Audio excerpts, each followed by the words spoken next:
नमस्कार. Radio MPSC गुरुमध्ये मी RJ Prajakta सगळ्यांचे स्वागत करते आजच्या व्यक्तिविशेष या कार्यक्रमात. आजचे व्यक्तिविशेष आहे महात्मा गांधी. महात्मा गांधी म्हणजेच मोहनदास करमचंद गांधी यांचा जन्म 2 ऑक्टोबर 1869 रोजी गुजरातमधील पोरबंदर येथे एका सुसंस्कृत व प्रतिष्ठित कुटुंबात झाला. गांधी हे वैष्णववाणी. गांधींचे आजोबा उत्तमचंद यांना पोरबंदर संस्थानची दिवाणगिरी मिळाली होती. गांधीजींचे वडील करमचंद हे प्रथम पोरबंदर संस्थानचे व नंतर राजकोट संस्थानचे दिवाण होते. आई पुतळीबाई व वडील हे दोघेही शीलसंपन्न व धर्मनिष्ठ होते. ते नियमाने धार्मिक ग्रंथांचे पठण करत व आपल्या मुलाबाळांना धार्मिक कथा सांगून सदाचाराचे महत्त्व त्यांच्या मनावर बिंबवित. त्यावेळी धार्मिक नाट्यप्रयोग फार होत असत. ते पाहण्यात आणि ध्रुव, प्रल्हाद, हरिश्चंद्र यांच्या कथा ऐकण्यात मोहनदास बालपणी 7-8 वर्षांचे असताना रंगून जात. हरिश्चंद्रांच्या अद्भुतरम्य कथेचे त्यांना वेडच लागले होते. हरिश्चंद्र नाटक त्यांनी वारंवार पाहिले. अहिंसात्मक सत्याग्रहाला आवश्यक निष्ठेची मनोभूमिका त्यांची लहानपणीच तयार झाली होती. कस्तुरबा आणि मोहनदास यांचे वय सारखेच होते. या दोघांचा विवाह वयाच्या 13व्या वर्षी झाला. ही विद्यार्थी दशा होती. घरचे वातावरण शीलसंपन्नाचे असले तरी बाहेरचे सवंगडी आणि मित्र निरनिराळ्या कौटुंबिक परिस्थितीतील होते. त्यांनी मांसाहार, धूम्रपान, वेश्यागमन इत्यादी गोष्टींचे प्रलोभन मोहनदासांना दाखवण्याचा प्रयत्न केला. त्यात ते काही काळ फसलेही, परंतु तीव्र पश्चाताप होऊन त्यातून ते लवकरच बाहेर पडले. 1887 साली महात्मा गांधी मॅट्रिकच्या परीक्षेत उत्तीर्ण झाले. 1885 मध्येच करमचंद यांचे निधन झाले. बेचरजी स्वामी यांनी पुतळाबाईंना सांगितले की मोहनदासला उच्च वैद्यकीय शिक्षणाकरिता इंग्लंडला पाठवावे, परंतु वैद्याला मृत शरीराला स्पर्श करावा लागतो हे बरे नव्हे, म्हणून बॅरिस्टर होण्याकरिता इंग्लंडला पाठवावे असे त्यांच्या वडील बंधूंनी ठरवले. मोहनदासांना ही कल्पना फार आवडली. आई या धाकट्याला परदेशी पाठवण्यास नाखुश होती, परंतु मोहनदासांचा आग्रह पाहून तिने त्यांना मद्य, मांस व परस्त्री वर्ज करण्याची शपथ घ्यायला लावली आणि ते 1888 मध्ये इंग्लंडला गेले. यावेळी कस्तुरबाई गरोदर होत्या. 18व्या वर्षीच हिरालालचा जन्म झाला. रामदास व देवदास नंतर काही वर्षांच्या अंतराने झाले. इंग्लंडमध्ये असताना गांधीजींनी शाकाहारी मंडळ स्थापन केले. वडिलांच्याच पायाशी बसून हिंदी, मुसलमान, ख्रिस्ती मित्रांच्या संवादामध्ये अनेक धर्माच्या तत्वांचे जे विचार त्यांनी वारंवार ऐकले ते इंग्लंडमध्ये गीता, बुद्धचरित्र व बायबल यांच्या वाचनाने अधिक दृढ झाले. ते 10 जून 1891 रोजी बॅरिस्टर झाले. तत्पूर्वी लंडनची परीक्षा मॅट्रिक ते उत्तीर्ण झालेच होते. ते स्वदेशी परतले. त्यातच त्यांच्या मातेचे अकाली निधन झाले होते. ही गोष्ट त्यांना परतल्यावर कळली. वडील भावाने परदेश गमनाबद्दल त्यांच्याकडून प्रायश्चित करून घेतले. भारतात आल्यावर त्यांनी मुंबई येथे वकिली सुरू केली, पण त्यात त्यांचा जम बसेना. यावेळी इंग्रजी पद्धतीचा पोशाख ते करीत होते. पोरबंदरच्या एका मुसलमान व्यापाऱ्याने दक्षिण आफ्रिकेतील कज्जासाठी गांधीजींची गाठ घेतली व 1 वर्षाच्या कराराने 1893च्या एप्रिलमध्ये दक्षिण आफ्रिकेत नेले. दरबानचा लक्षाधीश व्यापारी दादा अब्दुल्ला याने प्रिटोरिया येथील व्यापारी तय्यबजी यावर 40,000 पाऊंडांची फिर्याद केली होती. गांधीजींनी त्या दोघांचे मन वळवून कज्जाचा निकाल सामोपचाराने करून घेतला. आफ्रिकेत सुमारे 20 वर्ष राहिल्यानंतर वकिलीचा त्यांनी अनुभव घेतला. दोन्ही पक्षांच्या अंतःकरणात शिरून व समजूत घालून कज्जाचा निकाल करणे यात गांधीजी तरबेज झाले. दक्षिण आफ्रिकेत असताना तेथील बिनगोऱ्या जमातींवरील, विशेषतः हिंदी लोकांवरील, त्याचप्रमाणे तेथील मजुरांवर होणाऱ्या गोऱ्या सत्ताधाऱ्यांच्या जुलमांविरुद्ध आपल्या सत्याग्रहाचा किंवा निशस्त्र प्रतिकाराचा दीर्घकालपर्यंत प्रयोग करण्याची त्यांना संधी मिळाली. तेथील हिंदू, मुसलमान, ख्रिस्ती इत्यादी जमातींची व दलित जनांची अंतःकरणे त्यांनी काबीज केली. त्यातच त्यांनी अनेक युरोपीय मित्रही मिळवले. दक्षिण आफ्रिकेत प्रसिद्ध तत्त्वज्ञ, सेनापती व सत्ताधारी जनरल स्मट्स यांच्याशी गांधीजींनी अनेक वेळा सत्याग्रही संग्राम केला. त्यावेळी नाताळ, ट्रान्सवाल व ऑरेंज फ्री स्टेट या 3 स्वतंत्र राज्यात हिंदी लोकांची स्थिती अस्पृश्यांपेक्षाही वाईट होती. हिंदू मजूर मुदतीच्या कराराने तेथे मोठ्या संख्यांवर नेले जात. हिंदी व्यापारीही तेथे व्यापाराकरिता वस्ती करून राहिले होते. सर्वच बिनगोऱ्या लोकांना निग्रोप्रमाणे वागवीत असत सर्वांनाच कुली म्हणल्या जात. गोऱ्या वस्तीत राहण्याचा त्यांना प्रतिबंध होता. वर्णद्वेषाचे थैमान सुरू होते. वर्णभेदावर आधारलेले अनेक प्रकारचे जुलमी कर तेथे लादले गेले होते. वर्णद्वेषावर आधारलेले नियम मोडले तर गोरे लोक व पोलीस त्यांना मारहाण करीत व बुटाने तुडवीत. गांधीजींनी स्वतः अनेक वेळा असा अपमान व मारहाण सोसली. हिंदू लोकांच्या काही सवलती काढून घेणारे अपमानकारक बिल तेथील विधिमंडळात 1894 मध्ये आले. गांधीजी त्यावेळी आफ्रिका सोडून स्वदेशी परतणार होते, परंतु आयत्या वेळी परत येण्याचा बेत रहित करून ते तेथेच राहून लढा देण्याचा संकल्प त्यांनी सोडला. नाताळ इंडियन काँग्रेस या नावाची त्यांनी त्याकरिता स्थापना केली. सार्वजनिक फंडातील पैसा न घेता वकिली सुरू करून अगदी साधी राहणी अवलंबली. इंडियन ओपिनियन हे वृत्तपत्र त्यांनी सुरू केले. सार्वजनिक फंड आंदोलनाकरिता गोळा होत असताना त्याचा पूर्ण चोख हिशोब दर महिन्याला सादर करण्याची त्यांनी प्रथा ठेवली. मजुरांवर तेथे राहण्याबद्दल जादा कर देण्याचे विधेयक विधिमंडळापुढे मान्य झाले होते. याविरुद्ध त्यांनी मोठी चळवळ केली. गोरे लोक त्यामुळे त्यांच्यावर खूप चवताळले होते. याच सुमारास 1896च्या जून महिन्यात गांधीजी भारतीयांना तेथील परिस्थिती समजावून सांगण्याकरिता तात्पुरते भारतात परतले.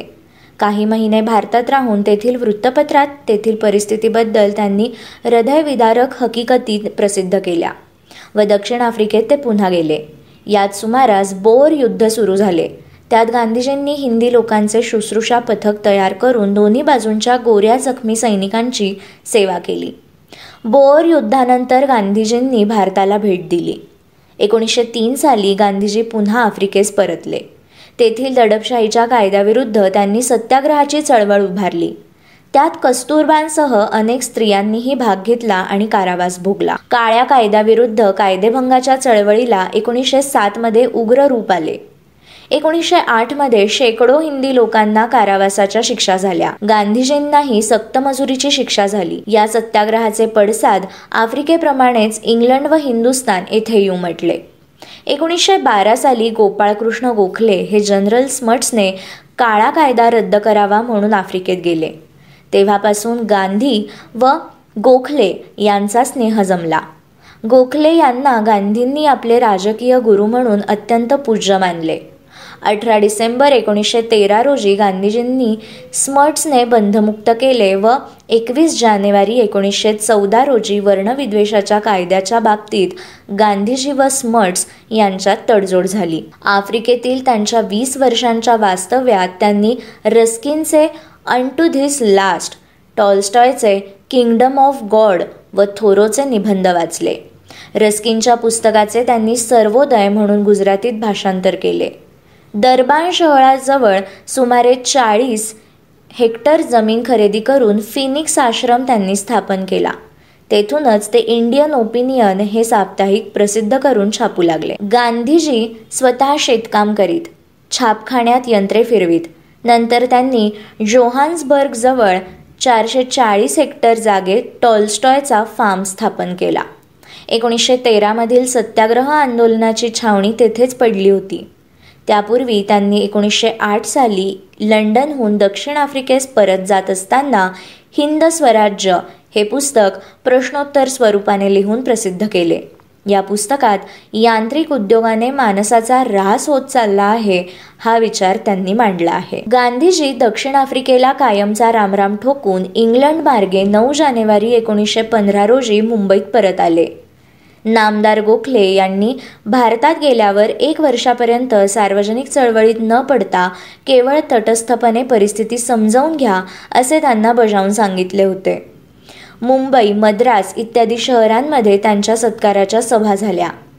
गांधीजींनी हरिद्वारचे गुरुकुल व शांतिनिकेतन यांना भेटी दिल्या.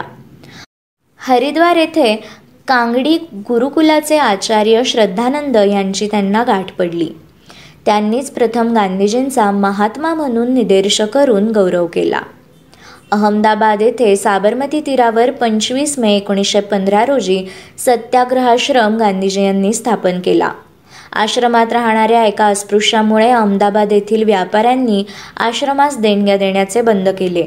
आश्रम बंद पडण्याची वेळ आली, परंतु गांधीजींनी अस्पृश्यांना आश्रमात ठेवण्याचा आग्रह चालूच ठेवला. हळूहळू पुन्हा अनुदान मिळू लागले व आश्रम स्थिरावला. विनोबा भावे, काकासाहेब कार्लेलकर, संगीतज्ञ खरे गुरुजी, गोपाळराव काळे, महादेवभाई देसाई, जे.बी. कृपलानी, किशोरलाल मशरूनवाला, प्यारेलाल इत्यादी गांधीजींचे अनुयायी आश्रमी बनले. हा सत्याग्रहाश्रम तेव्हापासून हळूहळू भारताच्या राजकीय स्वातंत्र्याच्या आंदोलनाचे मुख्य केंद्र बनला. हिंदू विश्वविद्यालयाचा स्थापना समारंभ 4 फेब्रुवारी 1916 रोजी झाला. त्या सभेत viceroy, Lord herding, Annie Besant, Hindi महाराजे, त्यांच्या राण्या, उच्चपदस्थ अधिकारी व अनेक पुढारी उपस्थित होते. या सभेत गांधीजींनी भाषण केले. ते म्हणाले, कालच्या चर्चेमध्ये भारताच्या गरिबीबद्दल मुक्तकंठाने भाषणे झाली. पॅरिसच्या जवाहिरालाही दिपवून टाकणाऱ्या जडजवाहिरांनी मंडित राजमंडळी येथे बसलेली आहेत. भारताची गरिबी नष्ट करायची असेल तर अगोदर डोळे दिपवणारे जवाहीर राजे महाराजांपाशी आहेत तेच काढून घेऊन याचा भारताच्या जनतेकरिता निधी निर्माण करावा. हे सर्व धन गरीब शेतकऱ्यांच्या श्रमातून तयार झाले आहे. शेतकऱ्यांची मुक्ती शेतकरीच करू शकेल. वकील, डॉक्टर, जमीनदार हे करू शकणार नाहीत. अशा अर्थाचे भाषण चालू असताना ॲनी बेझंट यांनी गांधीजींना हटकले व भाषण बंद करण्यास सांगितले. गांधीजी तरी थांबले नाही व बेझंट यांनी ती सभा रागवून बरखास्त केली. गांधीजींनी 1917 मध्ये शेतकऱ्यांच्या व्यथा जाणून घेण्यासाठी बिहारमधील चंपारण्यास भेट दिली. त्या परिसरात गोऱ्या लोकांचे ऊसाचे व निळीचे मळे होते व तेथील हिंदी शेतकरी त्यांची कुळे होती. हे मळेवाले शेतकऱ्यांना छळीत, लुबाडीत, मारीत व त्यांची आर्थिक पिळवणूक करीत. ब्रिटिश सरकारने गांधीजींना चंपारण्य सोडून जाण्याचा हुकूम दिला. तो गांधीजींनी मानला नाही. यावेळी राजेंद्र प्रसाद, ब्रिजकिशोर, मजरुल हक इत्यादींचा परिचय झाला. चंपारण्य जिल्ह्यातील 850 खेड्यातील सुमारे 8,000 शेतकऱ्यांच्या तक्रारी गांधीजींनी लिहून घेतल्या. 13 जून 1917 रोजी सरकारला चौकशी समिती नेमावी लागली.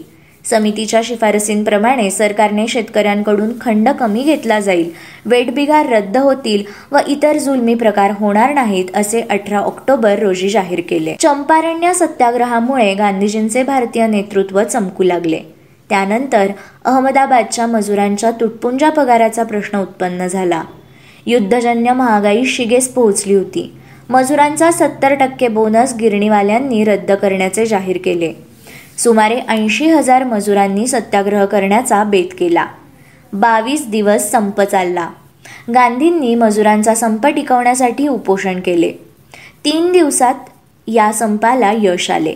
मालकांनी 35% पगारवाढ मान्य केली आणि असे तंटे पुन्हा होऊ नयेत म्हणून मजूर महाजन नावाची एक संस्था स्थापन झाली. मजुरांप्रमाणेच शेतकऱ्यांनाही प्रश्न याच साली उत्पन्न झाला. खेडा जिल्ह्यात भयंकर दुष्काळ पडला तरी सरकार 4 आणेच पीक येऊन देखील शेतसारा वसूल करू लागले.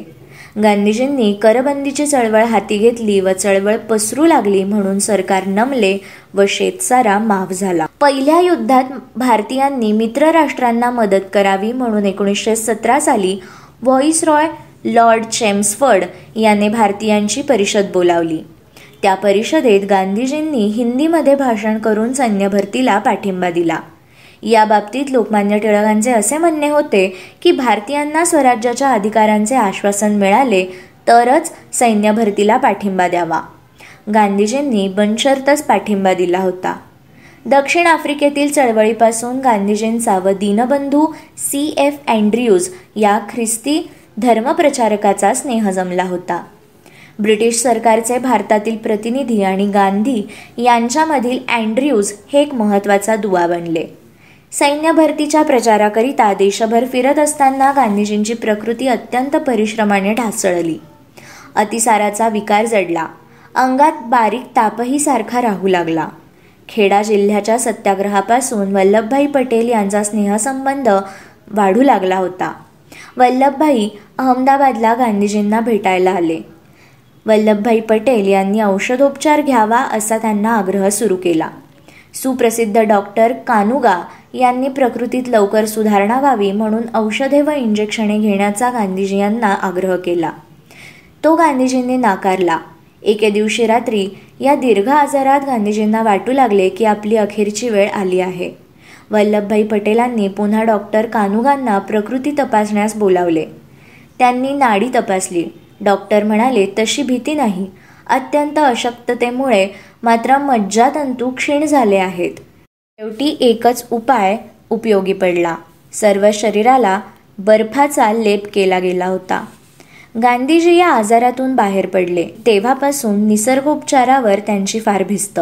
आश्रमात कोणी आजारी पडले तर उपवास व निसर्गोपचार यांच्यावर ते भर देत असत. जर्मनांचा पराभव होऊन पहिले जागतिक महायुद्ध 1918 साली संपले. ब्रिटन विजयी झाले. ब्रिटिश राज्यकर्त्यांनी मुसलमानांची खिलाफत तोडून तिचे अनेक भाग केले. भारतातील मुसलमान त्यामुळे संतप्त झाले. ब्रिटिश सरकारने मॉन्टेग्यू चेम्सफर्ड समिती भारताच्या राजकीय हक्कांसंबंधी शिफारसी करण्याकरता नेमली. त्यात स्वराज्याचे हक्क नव्हतेच. लोकप्रतिनिधींची कायदा मंडळे व द्विदल राज्यपद्धती देण्याचे मात्र ठरले. परंतु गव्हर्नरांचे व केंद्र सरकारचे वरिष्ठ अधिकार कायम ठेवले गेले. भारतात असंतोष यामुळे पसरत गेला. तो दाबून टाकण्याकरता न्यायमूर्ती रौलट यांच्या अध्यक्षतेखाली नेमलेल्या समितीच्या शिफारसींप्रमाणे दडपशाहीचा कायदा केंद्र सरकारने मंजूर केला. या कायद्याच्या विरोधात गांधीजींनी सत्याग्रहाची चळवळ उभारली. गांधीजींनी भारतभर दौरा सुरू केला. 6 एप्रिल 1919 रोजी देशभर हरताळ पाळण्यात आला. हिंदू व मुस्लिम यांच्यामध्ये प्रचंड एकजूट घडून आली. पंजाब सरकारने पंजाबमध्ये शिरण्याची गांधीजींना मनाई केली. पंजाब सरकारने त्यांना अटक करून परत मुंबईला पाठवले. देशभर हाहाकार उडाला. जालियनवाला बाग हत्याकांडामुळे गांधीजींनी सुरू केलेला सत्याग्रह तात्पुरता तहकूब केला गेला. काँग्रेसने पंडित मदन मोहन मालवीय, मोतीलाल नेहरू, चित्तरंजन दास, उमर सोमानी इत्यादिकांची पंजाबात अथवा अन्यत्र झालेल्या अत्याचारांच्या चौकशीकरिता 14 ऑक्टोबर 1921 रोजी सरकारने लॉर्ड हंटर यांच्या अध्यक्षतेखाली 5 गोरे व 3 हिंदी गृहस्थ यांची समिती नेमली. या समितीपुढे सत्याग्रहाचे प्रवर्तक म्हणून गांधीजींची साक्ष झाली. काँग्रेस समितीने असा निर्णय दिला की लोकांना हिंसक मार्गापासून परावृत्त करण्याकरता हरताळ पाळण्यात आला होता. सत्याग्रहाची चळवळ हे सरकारविरुद्ध बंड होते, परंतु सरकारच्याही हातून अन्याय झाले अशी कबुली हंटर समितीने दिली. 1920 साली नागपूर येथे काँग्रेसचे अधिवेशन भरले. त्यात असहकारितेकरिता आंदोलन सुरू करण्याचा ठराव मान्य करण्यात आला. खिलाफतीचे पुनरुज्जीवन करण्याची चळवळही याच चळवळीबरोबर उभारली. देशभर सभा, मिरवणुका, प्रभात फेऱ्या निघू लागल्या. कायदेमंडळावर देशातील शेकडो प्रतिनिधींनी बहिष्कार घातला. हजारो लोकांनी सरकारी नोकऱ्या सोडल्या. अनेक वकिलांनी व बॅरिस्टरांनी वकिलीची कामे सोडली. परदेशी मालावर व ब्रिटिश कापडावर बहिष्कार टाकण्याचे आंदोलन देशभर पसरले. राष्ट्रीय शिक्षणाच्या खाजगी संस्था स्थापनात आल्या. परंतु ब्रिटिश सरकारने दडपशाही सुरूच ठेवली. लक्षावधी लोकांना कारावासात टाकले. गांधीजींनी असहकारितेची शेवटची पायरी म्हणून सामुदायिक कायदेभंग व करबंदी करण्याच्या चळवळीचा संकल्प सोडला. बारडोली तालुक्यात ही चळवळ सुरू करायचे ठरवले गेले. गांधीजींनी बारडोली येथेच आपला मुक्काम ठेवला. परंतु उत्तर प्रदेशात चौरी चौरा येथे दंगे होऊन लोकांनी जाळपोळ केली व त्यात पोलिसांची हत्या झाली. त्यामुळे गांधीजींनी काँग्रेसच्या मुख्य कार्यकारिणीची बारडोली येथे 11 व 12 फेब्रुवारी 1922 रोजी बैठक बोलावून बारडोलीचा सत्याग्रह तहकूब केला. महात्मा गांधींना यानंतर 10 मार्च रोजी अहमदाबाद येथे पकडण्यात येऊन राजद्रोहाच्या आरोपाखाली 6 वर्षांच्या कैदेची शिक्षा ठोठावण्यात आली. गांधीजींनी न्यायालयापुढे आपण राजद्रोह केला हे मान्य केले व सांगितले, ब्रिटिश राज्यपद्धती आणि तिचा कायदा हा भारतीय जनतेच्या हिताच्या विरुद्ध आहे. मी बादशहाविरुद्ध अप्रीती उत्पन्न केली नाही, तर ब्रिटिशांच्या राज्यपद्धतीविषयी अप्रीती उत्पन्न केली आहे. अशी अप्रीती उत्पन्न करणे हे कर्तव्य व सद्गुणाचे दर्शन मी समजतो.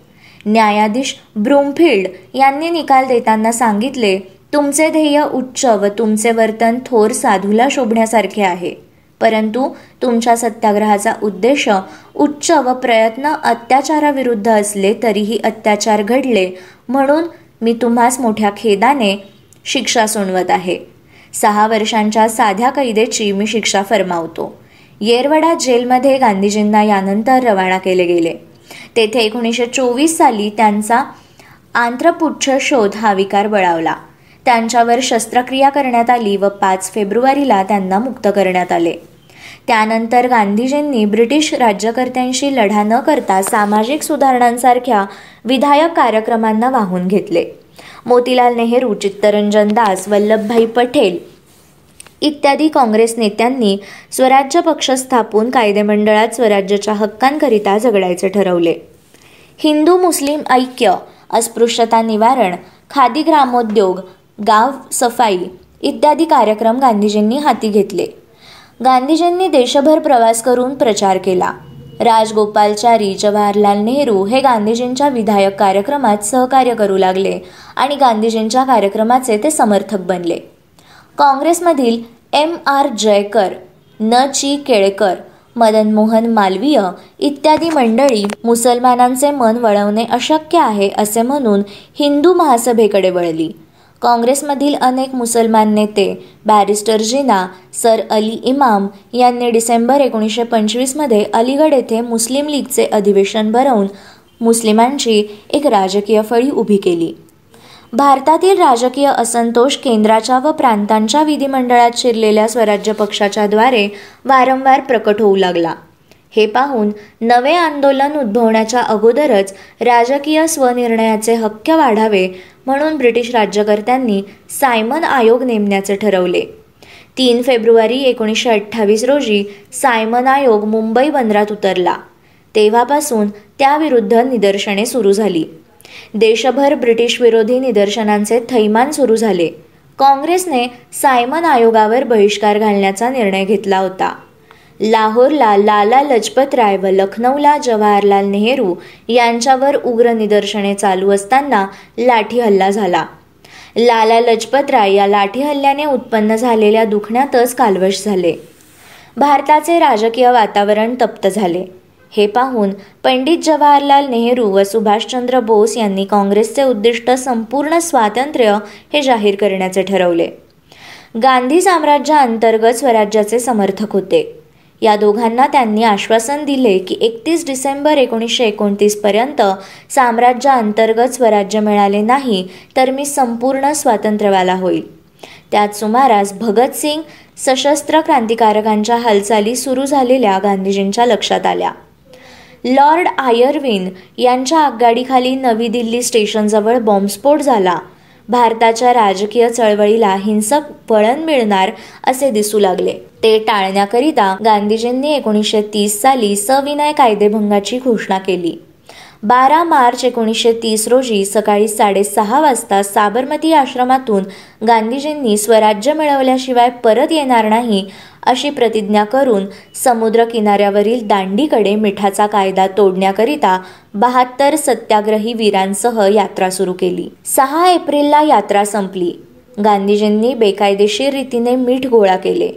देशभर मिठाचा कायदा मोडणारे सत्याग्रह आंदोलन उभे राहिले. 4 मे 1930 रोजी पहाटे गांधीजींना कराडी या गावी अटक झाली. येरवड्याच्या तुरुंगात सरकारने त्यांची रवानगी केली. देशामध्ये लक्षावधी लोक कायदेभंग करून कारावासाची शिक्षा भोगू लागले. 25 जानेवारी 1931 रोजी शांततामय वातावरण निर्माण करण्याकरता लॉर्ड आयर्विन यांनी गांधीजी यांची बिनशर्त सुटका केली. गांधीजी आणि आयर्विन यांच्यात वाटाघाटी होऊन 5 मार्च 1931 रोजी गांधी आयर्विन करार झाला. भारताच्या राजकीय स्वनिर्णयाच्या हक्काचा प्रश्न चांगल्या रीतीने सोडवण्याकरिता इंग्लंडमध्ये नोव्हेंबर 1931 मध्ये भारतीय प्रतिनिधींची गोलमेज परिषद भरली. गांधीजी या परिषदेत उपस्थित राहिले. इंग्लंडमध्ये त्यावेळी कमरेला पंचा, अंगावर उबदार साधी शाल व पायात वाहना असा पोशाख होता. गोलमेज परिषदेमध्ये भाषण करताना गांधीजींनी सांगितले की ब्रिटिश प्रजाजन म्हणवण्यात मला एकेकाळी अभिमान वाटत होता. आता बंडखोर म्हणून घेणे मला अधिक आवडेल. हिंदू मुसलमान स्पृश्य अस्पृश्य यांना विभक्त मतदारसंघ द्यावे की नाही याबद्दल तेथे हिंदी प्रतिनिधींमध्ये मतभेद झाले. अशा प्रकारची जातीयता स्वराज्यात राहू नये त्याकरिता प्राण गेले तरी चालतील असे गांधीजी यांनी त्या परिषदेत निकराने जाहीर केले. भारतात आल्यावर 3 जानेवारी 1931 रोजी गांधीजींना अटक झाली. त्यानंतर वल्लभभाई पटेल, जवाहरलाल नेहरू, राजेंद्र बाबू, सुभाषचंद्र बोस, डॉक्टर अन्सारी, आझाद, कस्तुरबा, कमला नेहरू इत्यादी राष्ट्रीय नेत्यांचा ब्रिटिश सरकारने अटक करून त्यांची कारागृहात रवानगी केली. 18 ऑगस्ट 1932 रोजी ब्रिटिश राज्यकर्त्यांनी डॉक्टर भी. रा. उर्फ बाबासाहेब आंबेडकरांच्या आग्रहावरून अस्पृश्यांना विभक्त मतदारसंघ दिल्याचे जाहीर केले. हे ऐकल्यानंतर गांधीजी यांनी 20 सप्टेंबर रोजी या प्रश्नावर प्राणांतिक उपोषण सुरू केले. डॉक्टर आंबेडकरांशी त्यांनी वाटाघाटी केल्या. तारीख 26 रोजी गांधीजींचा जीव वाचवण्याकरिता डॉक्टर आंबेडकर यांनी तडजोड केली व येरवडा करार झाला. 8 मे 1933 पासून त्यांनी पापाचे प्रायश्चित्त म्हणून 21 दिवसांचे उपोषण सुरू केले. सरकारने त्यानंतर त्यांची लगेच मुक्तता केली. 12 जुलै 1933 रोजी गांधीजींनी सामुदायिक सत्याग्रहाचे आंदोलन मागे घेतले, परंतु त्यांनी 1934 मध्ये वैयक्तिक कायदेभंग सुरू केला. त्यातही पुन्हा त्यांना 1 वर्षाची कैद झाली. परंतु पुन्हा उपोषण सुरू केल्यामुळे सरकारने त्यांची काही दिवसांनी मुक्तता केली. जानेवारी 1934 मध्ये बिहार येथे भयंकर धरणीकंप झाला. हजारो लोक त्यात मृत्युमुखी पडले. लाखो घरे जमीनदोस्त झाली. गांधीजींनी भूकंपग्रस्त भागात फिरून लोकांची सेवा केली. गांधीजींनी शेठ जमनालाल बजाज या आपल्या एका थोर अनुयायाच्या सांगण्यावरून वर्धा येथील सेवाग्राम येथे आश्रम स्थापन केला. तेथे ते अखेरपर्यंत राहिले आणि विधायक कार्यक्रमाला पुन्हा त्यांनी वाहून घेतले. त्यांनी 1938 मध्ये बंगालचा दौरा केला. बंगाल हे सशस्त्र क्रांतिकारकांचे केंद्रस्थान होते. शेकडो सशस्त्र क्रांतिकारक कारावासात खितपत पडले होते. त्यांना ब्रिटिश अधिकाऱ्यांशी विचारविनिमय करून त्यांनी बंधमुक्त केले. प्रांतिक व केंद्रीय निवडणुकीत 1937 मध्ये बंगाल व पंजाब सोडून बहुतेक प्रांतांमध्ये काँग्रेस बहुमताने निवडून आली.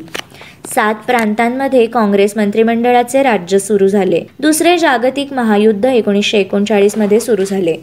युद्ध सहकार्य नाकारून गांधीजींच्या सल्ल्याप्रमाणे या काँग्रेसच्या मंत्रिमंडळांनी राजीनामे दिले.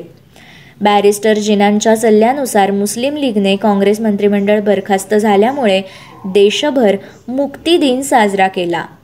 1941च्या एप्रिलमध्ये गांधीजींनी पुन्हा वैयक्तिक सत्याग्रह सुरू केला.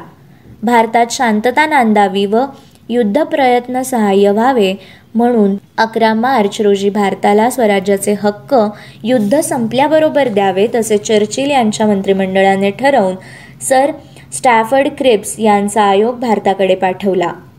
गांधी प्रभूती नेते आणि क्रिप्स यांच्यात वाटाघाटी झाल्या, परंतु अखेर त्या फिसकटल्या. याचे कारण गांधीजींना युद्ध सहकार्य करायचे नव्हते. गांधीजींनी ब्रिटिशांना विरोध न करण्याचे युद्धारंभीचे धोरण नंतर बदलले होते. म्हणून त्यावेळचे व्हाईसरॉय वेव्हेल यांनी गांधीजी शब्दाचे पक्के नव्हते अशा अर्थाचे विधान केले. गांधीजी 8 ऑगस्ट 1942 रोजी अखिल भारतीय काँग्रेस समितीची मुंबई येथे बैठक बोलावली. त्या बैठकीत त्यांनी भारत स्वतंत्र झाला असा निर्णय जाहीर केला आणि छोडो भारत आंदोलन देशभर सुरू केले. गांधीजींनी लोकांना सांगितले की करा किंवा मरा ही घोषणा त्यावेळी गांधीजींनी दिली. 9 ऑगस्ट रोजी गांधीजींसह शेकडो नेत्यांची धरपकड झाली आणि त्यांना कारागृहात डांबण्यात आले. गांधीजींना पुणे येथील आगाखान बंगल्यात स्थानबद्ध केले गेले. त्यांच्याजवळ Kasturba, Mahadev Desai, doctor Gilder, doctor Sushil Nair, Sarojini Naidu इत्यादींना ठेवले. महादेव देसाई हे गांधीजींचे चिटणीस. तेथे त्यांचा मृत्यू झाला. गांधीजींच्या पत्नी कस्तुरबा या हृदयविकाराने आजारी होत्या. 22 फेब्रुवारी 1943 रोजी त्यांचे निधन झाले. या अत्यंत प्रियजनांचा वियोग गांधीजींनी मोठ्या धैर्याने सहन केला. कस्तुरबांनी गांधीजींबरोबर मोठ्या निष्ठेने आदर्श पतिव्रता म्हणून जीवन व्यतीत केले. 6 मे 1944 साली गांधीजींची बिनशर्त मुक्तता झाली. 2 ऑक्टोबर 1944 रोजी 1,12,00,000चा कस्तुरबा निधी सेवाग्राम येथे गांधीजींच्या स्वाधीन करण्यात आला. काँग्रेस कार्यकारिणीचे जवाहरलाल नेहरू व अन्य नेते यांची जून 1945 मध्ये कारागृहातून मुक्तता झाली. 1946 मध्ये इंग्लंडमध्ये मजूर पक्षाचे मंत्रिमंडळ ॲटली यांच्या नेतृत्वाखाली सत्तारूढ झाले. त्यांनी मे 1946 मध्ये भारताच्या स्वराज्याची योजना तयार केली. संविधान परिषद व हंगामी राष्ट्रीय मंत्रिमंडळ बनवण्याचा अधिकार भारताला त्या योजनेदरम्यान मिळाला. 29 जुलै 1946 रोजी मुस्लिम लीगने पाकिस्तानच्या मागणीकरिता आंदोलन उभारले. भारताची फाळणी अपरिहार्यपणे झाली. गांधीजींना ती मुळीच मान्य नव्हती. एक वेळ माझ्या देहाचे 2 तुकडे पडले तरी चालतील, पण भारताची फाळणी मी होऊ देणार नाही, असे गांधीजींनी जाहीर केले. परंतु 3 जून 1947 रोजी जवाहरलाल नेहरू, सरदार वल्लभभाई पटेल इत्यादी नेत्यांनी भारताची फाळणी मान्य केली. या सुमारास हिंदू मुस्लिमांचे यादवी युद्ध देशभर पेटले. 15 ऑगस्ट 1947 रोजी भारताचे स्वातंत्र्य जाहीर झाले. हिंदू मुस्लिमांच्या भयंकर कत्तली चालूच होत्या. गांधीजींनी दिल्लीतील वातावरण शांत होईपर्यंत उपोषण करण्याचे जाहीर केले. 13 जानेवारी 1948 रोजी बेमुदत उपोषण त्यांनी सुरू केले. भारत सरकारने पाकिस्तानचे 55 कोटी रुपये परत करावे अशी गांधीजींची मागणी होती. ही मागणी वल्लभभाई व इतर नेत्यांना मान्य नव्हती, परंतु गांधीजींचा जीव वाचवण्याकरिता ती अखेर मान्य करावी लागली. 16 जानेवारी रोजी गांधीजींनी हे उपोषण सोडले. 30 जानेवारी 1948चा दिवस उजाडला. काँग्रेसने सत्तेचा स्वीकार न करता जनतेच्या दारिद्र्याचे प्रश्न सोडवावेत, विधायक कार्यक्रमाला वाहून घ्यावे म्हणून लोकसेवक संघ योजना गांधीजी यांनी तयार केली. ग्रामराज्य हा भारतीय स्वराज्याचा पाया बनावा असे भारताच्या संविधानाचे तत्व त्यामध्ये समाविष्ट होते. राष्ट्रीय मंत्रिमंडळात पंडित जवाहरलाल नेहरू व सरदार वल्लभभाई पटेल यांच्यात तीव्र मतभेद उद्भवले. गांधीजींनी सरदार यांना पटवले की ही फूट देशास अहितकारक आहे. संध्याकाळी 5च्या सुमारास बिर्ला भवनमधून गांधीजी प्रार्थनास्थानाकडे जायला निघाले. प्रार्थनास्थानाकडे जात असताना पुण्याचे नथुराम गोडसे हे नारायण आपटे या साथीदारासह त्या प्रार्थना सभेत शिरले. गांधीजींच्या जवळ जाऊन प्रणाम करून नथुराम गोडसे यांनी गांधीजींच्या अंगावर गोळ्या झाडल्या. गांधीजी हे राम म्हणत धरणीवर पडले व गतप्राण झाले. भारतीय जनता दुःखसागरात बुडाली. जगातील मोठमोठे नेते, विचारवंत, शास्त्रज्ञ, विद्वान वेत्ते, कलाकार या दुःखाने व्यथित झाले. सर्वश्रेष्ठ विज्ञान वेत्ते अल्बर्ट आईन्स्टाईन यांना ही वार्ता कळल्याबरोबर त्यांनी उद्गार काढले की असा महान माणूस या भूतलावर वावरत होता याचेच आश्चर्य वाटते.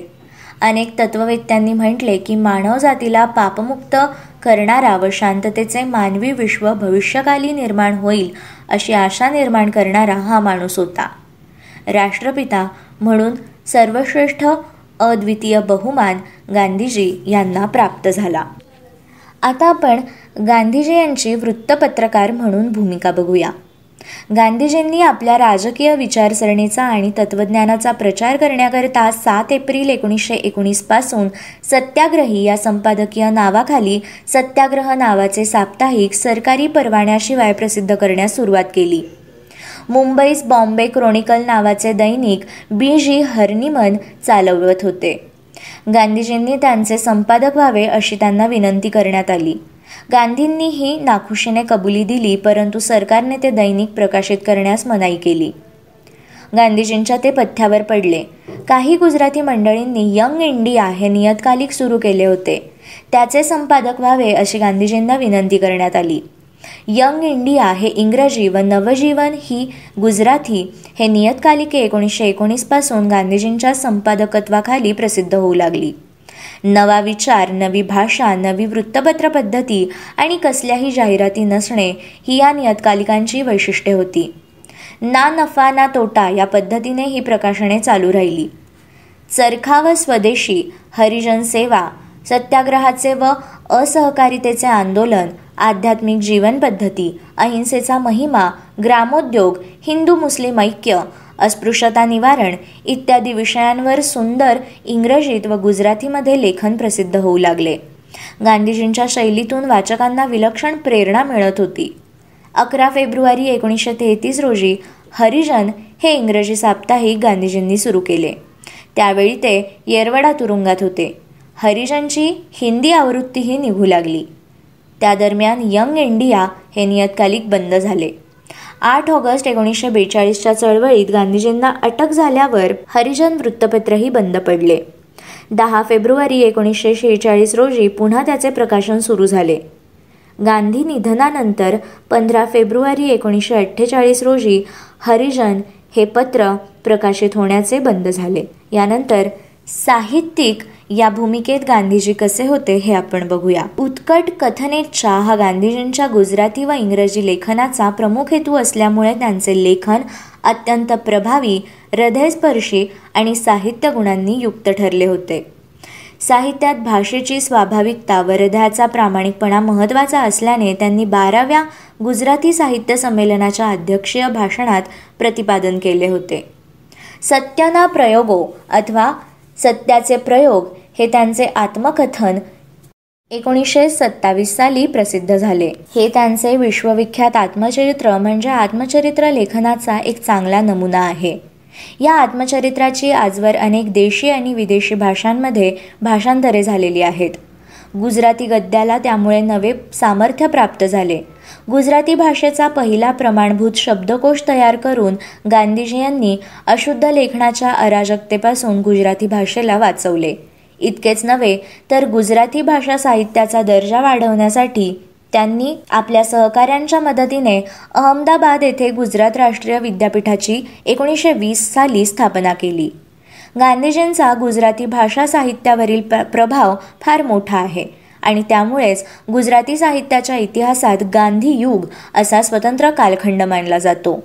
काकासाहेब कालेलकर, महादेवभाई देसाई, किशोरीलाल मशरूवाला इत्यादी थोर साहित्यिक त्यांच्या प्रभावातूनच निर्माण झाले. गांधीजींनी जीवनाभिमुख साहित्याचा आणि मानवतावादी मूल्यांचा पुरस्कार केला. त्यांनी प्रभावित होऊन सुंदरम, उमाशंकर जोशी, मेघाणी, देवदूत, धूमकेतू, रमणलाल देसाई इत्यादी साहित्यिकांनी कथा, काव्य, कादंबरी इत्यादी प्रकारातील उत्तम साहित्य निर्मिती करून या मूल्यांचे संवर्धन केले. गांधीजी यांचे महत्त्वाचे ग्रंथ म्हणजे आफ्रिकाना सत्यग्रहणो इतिहास, नाती नाशने मार्गे, त्यागमूर्ती अने बीजालेखो. तसेच गांधीजींनी आखरी हालक, आरोग्यानी चावी, मूरखराज हे काही गुजराती ग्रंथ देखील लिहिले. गांधीवाद म्हणून एक स्वतंत्र विचार पद्धती आहे. ही विचार पद्धती अध्यात्मावर आधारलेली आहे, किंबहुना तो विशिष्ट प्रकारचा अध्यात्मवाद आहे. गांधीवाद ही एक जीवन पद्धती आहे असे काही गांधी अभ्यासकांचे म्हणणे आहे. गांधीवादाचा प्रभाव आधुनिक जगाच्या सामाजिक व राजकीय विचारसरणीवर पडल्याशिवाय राहत नाही. गांधीजी स्वतः मनाने पक्के हिंदू होते तरी तत्वतः धर्मदृष्ट्या जगातील प्रसिद्ध धर्मांमध्ये मूलभूत ऐक्य आहे अशी त्यांची श्रद्धा होती आणि जगातील सर्व धर्मांना व्यापणारे रहस्य आपणाला प्राप्त झाले आहे अशी त्यांची भावना होती. गांधीवाद हा धार्मिक मानवतावाद आहे. नीतिशास्त्र, समाजरचना व राजनीती यांना आधारभूत अशी नैतिक दृष्टी या मानवतामध्ये स्वीकारलेली दिसते. हा मानवतावाद ईश्वरनिष्ठा ही मूलभूत आहे असे मानतो. ईश्वर म्हणजे सत्य व सत्य म्हणजेच ईश्वर असे गूढवादी समीकरण गांधीजींनी मांडले आहे. ईश्वर हेच सत्य हा उपनिषदांचा व अद्वैत वेदांताचा सिद्धांत आहे. सृष्टीचे वैज्ञानिक पद्धतीने शोधलेले सत्य असा त्या सत्याचा अर्थ नाही. उच्च नैतिक नियम असा त्या सत्याचा अर्थ दिसतो. म्हणून सत्याचा प्रयोग या शब्दावलीने सूचित केलेले वैज्ञानिक पद्धत ही अलंकारिक अर्थानेच घ्यायची आहे. गांधीजी म्हणतात की ईश्वर हा स्वतः सिद्ध, स्वयंप्रकाश व इंद्रियांच्या आणि बुद्धीच्या पलीकडचा असल्यामुळे बुद्धिवादाच्या कसोट्या त्याला लागू पडत नाही. तो अनुभव सिद्ध आहे. हा अनुभव तपश्चर्येने व वैराग्याने येतो. ज्यांचे अंतकरण शुद्ध झाले आहे त्यांनाच म्हणजे तुलसीदास, चैतन्य, रामदास, तुकाराम यांच्यासारख्या भक्तांना ईश्वराचा अनुभव येतो. ईश्वर हा सर्वांचा अंतरात्मा आहे, जीवात्मा त्याचा अंश आहे. अहंकाराचा त्याग केला, स्वतःला शून्य केले की तोच राहतो. ईश्वर हाच सत्य असल्यामुळे अन्य जग मिथ्या आहे. सर्व प्राण्यांमध्ये एकच प्राण किंवा एकच जीव आहे आणि तोच ईश्वर आहे, असे गांधीजींचे विचार होते. अहिंसा हा आपल्या मानववंशाचा जीवनधर्म आहे, असे गांधीजी यांनी सांगितले होते. शरीर असेपर्यंत कमीत कमी हिंसा म्हणजे अहिंसा असा अर्थ त्यांना अभिप्रेत होता. अहिंसेचा व सत्याचा सिद्धांत गांधीजींनी राजकीय व सामाजिक क्षेत्रामध्ये मोठ्या निष्ठेने आणला. त्याला ते सत्याग्रह म्हणतात. शुद्ध साध्याकरिता शुद्ध साधनेच उपयोगी पडतात. शुद्ध साध्याकरिता अशुद्ध साध्य साधने वापरल्यास साध्य ही अशुद्ध बनते व जवळ आलेले साध्य दूर जाते. म्हणून सत्याग्रहच हे शुद्ध साधन आहे, असे त्यांचे म्हणणे होते. गांधीजींचा ब्रह्मचर्याचा सिद्धांत हा अहिंसेचाच उपसिद्धांत आहे. इंद्रियांवर, संभोगावर विजय मिळवल्याशिवाय निस्वार्थता प्राप्त होत नाही. निस्वार्थता असेल तरच अहिंसा साधते, असे त्यांचे म्हणणे होते. सत्य व अहिंसा या दोन नैतिक तत्वांवर आधारलेल्या रस्किनच्या पुस्तकावरून सुचलेला गांधींचा सर्वोदयवाद हे सामाजिक, राजकीय व आर्थिक तत्वज्ञान आहे. आर्थिक समता मानवी ऐक्याच्या तत्वावर विकसित करणे ही ऐतिहासिक प्रगतीची गरज आहे, असे गांधीजी मानत आणि त्याचे साधन सत्याग्रह आहे, असे त्यांचे म्हणणे होते. शांततापूर्ण मार्गाने सामाजिक विकास घडवून आणणे यावर गांधीजींचा मुख्य भर होता. 19व्या शतकातील युरोपीय किंवा पश्चिमी क्रांतीत उत्पन्न झालेल्या सामाजिक अनिष्टांची प्रतिक्रिया म्हणून गांधीजी यांनी आपले निराळे आर्थिक धोरण ती अनिष्टे टाळण्याकरिता प्रतिपादले होते. औद्योगिक क्रांतीने शहरांची राक्षसी वाढ झाली, ग्रामीण जीवन विस्कळीत झाले, रेल्वे वगैरे वेगवान साधनांनी रोगांचा फैलाव होऊ लागला, हस्तव्यवसाय बुडाले, बेकारांची संख्या अनावरपणे वाढू लागली व भांडवलदार वर्ग मजुरांची पिळवणूक अधिकाधिक करू लागला. त्यामुळे गरीब श्रीमंत हा भेद अत्यंत तीव्र झाला. हस्तव्यवसाय सुटल्याने माणसांचे आरोग्य बिघडू लागले. माणसांना आधिभौतिक भोग हेच मुख्य श्रेय वाटू लागले व समाधानी वृत्ती नष्ट होऊन माणूस यंत्रांचा दास झाला. औद्योगिक क्रांती झालेल्या राष्ट्र मागासलेल्या राष्ट्रांवर साम्राज्य पसरवू लागली आणि मागासलेपण आणि मागासलेल्या राष्ट्रांची सांस्कृतिक दुरावस्था वाढली, तसेच आर्थिक दुर्गती होत गेली. याची तीव्र जाणीव होऊन गांधीजींनी नवीन आर्थिक धोरण सांगितले. निसर्गातील जी संपत्ती माणसाला निरंतर प्रयत्न करून चिरंतन कालापर्यंत लाभेल, तिच्याच आधारावर उद्योग चालवले पाहिजेत, असे त्यांचे म्हणणे होते. खनिज संपत्तीवर आधारलेले आधुनिक यांत्रिक उद्योग हे दुय्यम म्हणून अपरिहार्य असतील, तेवढे चालवणेच हितावह होईल. परंतु मनुष्याच्या शरीरश्रमाची गरज संपली आहे अशी परिस्थिती निर्माण होता कामा नये. ग्रामसंस्था कायम टिकेल व शहरे वाढणार नाहीत, अशी अर्थव्यवस्था पाहिजे, ती कुटीर उद्योगांवरच टिकू शकेल, असे तत्व गांधीजींनी मांडले. औद्योगिक क्रांतींमुळे शहरांची भरभराट होत असतानाच ती थांबली पाहिजे. आधुनिक वैज्ञानिक शोधांवर आधारलेली आर्थिक क्रांती ही जगातील संपन्न राष्ट्रांची युद्धखोरी वाढवत आहे. जगातील राष्ट्रांमध्ये शांततेचे संबंध निर्माण करण्यासाठी ही परिस्थिती प्रतिकूल आहे, असे विचार गांधीजी यांनी मांडले. आजचे स्वतंत्र भारताचे अर्थकारण हे या गांधीवादी अर्थकारणातून दूर गेले आहे. ते ग्रामराज्य स्थापण्यासाठी अनुकूल नाही. पश्चिमी समाजवादी व समाजवादी नसलेली राष्ट्रे या प्रकारची अर्थव्यवस्था वाढवत आहे व दृढ करत आहेत. त्याच प्रकारच्या अर्थव्यवस्थेचा पाया स्वतंत्र भारतातही निर्माण होत आहे. हे होते आजचे व्यक्तिविशेष महात्मा गांधी. मित्रांनो, आजचे हे व्यक्तिविशेष तुम्हाला कसे वाटले याचा अभिप्राय आम्हाला जरूर कळवा. त्यासाठी आमचा व्हॉट्सॲप नंबर आहे 8698869880 अर्थात 8698869880. अशाच माहितीपूर्ण कार्यक्रमांसाठी stay tune to radio MPSC Guru, spreading the knowledge, powered by Spectrum academy.